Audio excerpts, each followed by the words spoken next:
Terima kasih atas waktu dan kesempatan yang saya peroleh. Pertama-tama perkenalkan, nama saya Daud Kristolus Raja. Saya adalah mahasiswa aktif dari Universitas Nusa Cendana Kupang, Fakultas Keguruan dan Ilmu Pendidikan, Program Studi Pendidikan Pancasila dan Kewarganegaraan. Di sini saya mendapatkan tugas untuk membuat video pembelajaran tentang perkembangan konstitusi. Evolusi konstitusi terbagi atas 5 bagian, yaitu sejarah.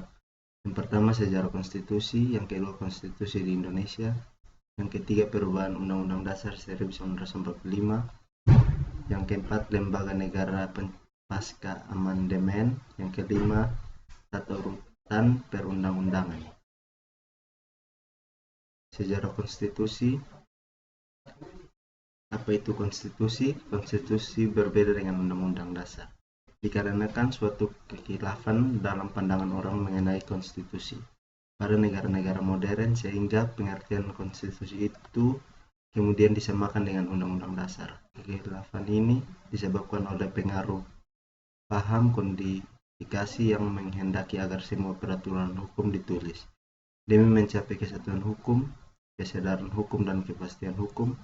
Begitu besar pengaruh paham kodifikasi sehingga setiap peraturan hukum karena itu penting harus ditulis, dan konstitusi yang ditulis itu adalah undang-undang dasar. Yang berikut bagian dari konstitusi. Yang pertama konstitusi tertulis dan konstitusi tidak tertulis. Menurut Montesquieu, kekuasaan negara itu terbagi dalam 3 jenis kekuasaan yang harus dipisahkan secara ketat.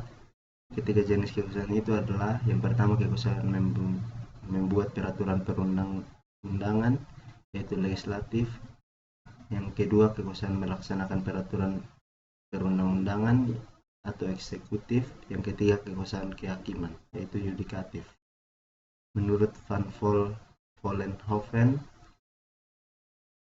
yang pertama pemerintahan, yang kedua perundang-undangan, yang ketiga kepolisian, yang keempat pengadilan.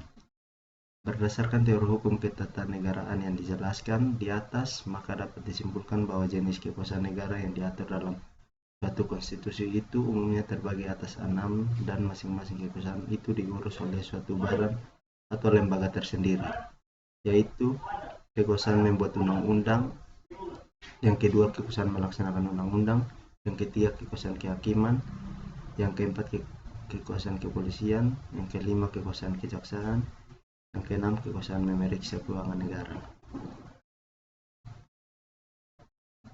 2. Perkembangan konstitusi. Evolusi hukum di Indonesia terbagi atas 4 periode, yaitu periode pertama 18 Agustus 1945 sampai 27 Desember 1949. Periode yang kedua yaitu pada tanggal 27 Desember 1949 sampai 17 Agustus 1950. Periode yang ketiga periode 17 Agustus 1950 sampai 5 Juli 1959. Yang keempat periode 5 Juli 1959 sampai sekarang. Yang ketiga perubahan Undang-Undang Dasar 1945. Tahap perubahan legislatif terbagi atas 4 perubahan. Lembaga negara pasca amandemen. Perubahan keadaan lembaga ada MPR, DPD, Presiden, MK, DPR, BPK, MA, KI. Tata urutan perundang-undangan. Perintah perundang-undangan, yaitu pertama Undang-Undang Dasar Republik Indonesia tahun 1945, yang kedua Undang-Undang Peraturan Pemerintahan Pengganti Undang-Undang atau Perpu, yang ketiga Peraturan Pemerintahan, yang keempat Peraturan Presiden, dan Peraturan Lembaga Negara atau organ badan negara yang dianggap sederajat dengan Presiden, antara lain Peraturan Kepala BPK, Peraturan Bank Indonesia, Peraturan Komisi Pemilihan Umum atau KPU, peraturan Mahkamah Agung, peraturan Mahkamah Konstitusi, peraturan Komisi Yudisial. Yang kelima, peraturan daerah provinsi. Yang keenam, peraturan daerah kabupaten atau kota.